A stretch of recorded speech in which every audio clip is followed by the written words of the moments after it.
All right, Padres Braves. We got a new series. Pre-game thoughts here. Right out of the gate, Luis Campusano.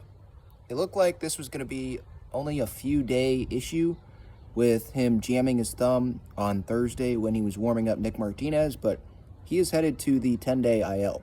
And Brandon Dixon, he was just called back up after being sent down yesterday because they had to make room for Brett Sullivan.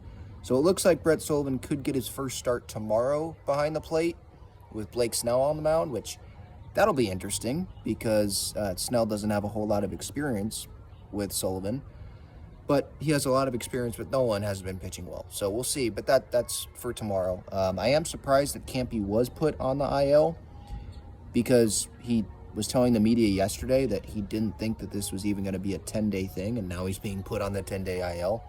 So it's just kind of, not the same thoughts, I guess, from Campy and the Padres, if that makes sense. So that is that.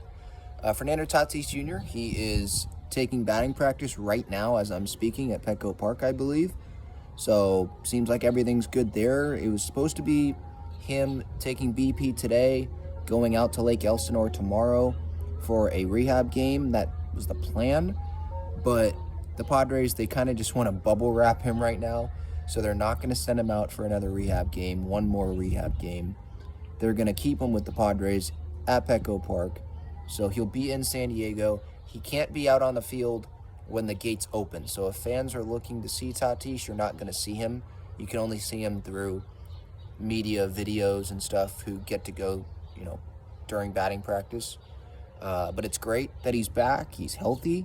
He had one heck of a rehab assignment, a rehab stint there with El Paso in Sacramento and then in El Paso. So everything's good there. He's going to be on the flight after Wednesday's series finale against the Braves to Arizona, and then he'll be in the lineup on Thursday. So there's the Tatis update there.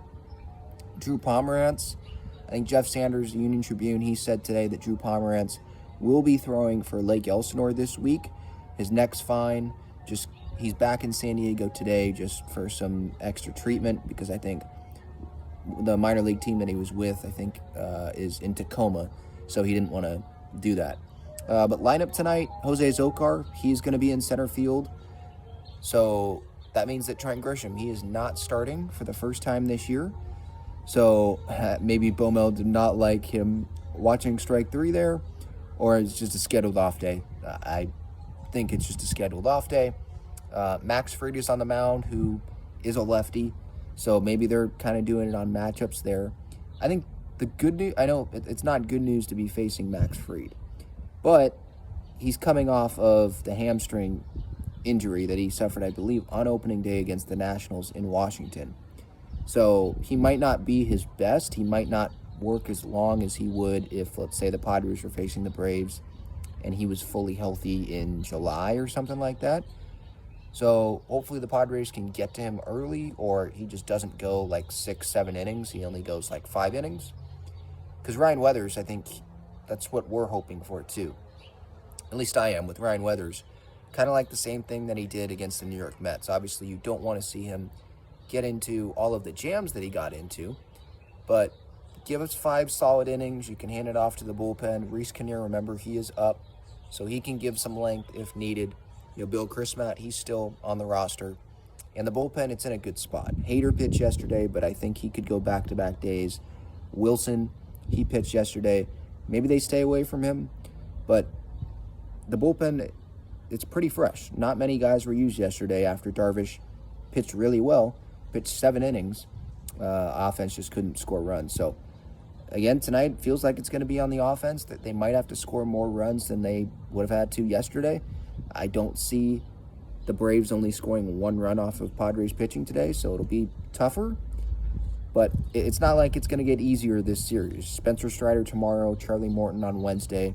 They're just going to have to start scoring runs. That's the end of the story right there. And Tatis hopefully will help with that on Thursday, but until then, got to rely on the pieces that are in this lineup. You're still going to have to rely on the pieces that are in this lineup when Tatis returns. They just got to improve. I put out some stats earlier today on social media at Talking Friars on Twitter and Instagram about different positions this year through 17 games. Tonight's the 18th. First base really has struggled at the plate. Right field really struggled, and Tatis is coming back, so that'll help with that. Left field with Soto, obviously, has really struggled there.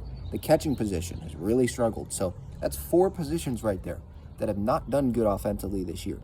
And there's more that could be doing better, but those were the worst. So I just pointed those out. So let's see what happens starting tonight with those positions. Can Soto start to find it? There's been some long home runs, and then he goes like hitless against Milwaukee. Can he find some consistency? Can this offense start to find some consistency? It's going to be tough starting tonight. The Braves, they've won 6 in a row, so they're playing well. And they have, I know Arcia's hurt, but they have pretty much everyone offensively. The big firepower in that offense. Everyone's healthy there. So it's going to be a tough matchup. Weathers against Max Fried tonight. 6:40 is the first pitch. PCL uniforms, so that'll be cool. Honoring Johnny Ritchie, the 1948 Padres uniforms. So it's going to be cool seeing those on television. Post-game thoughts after the game.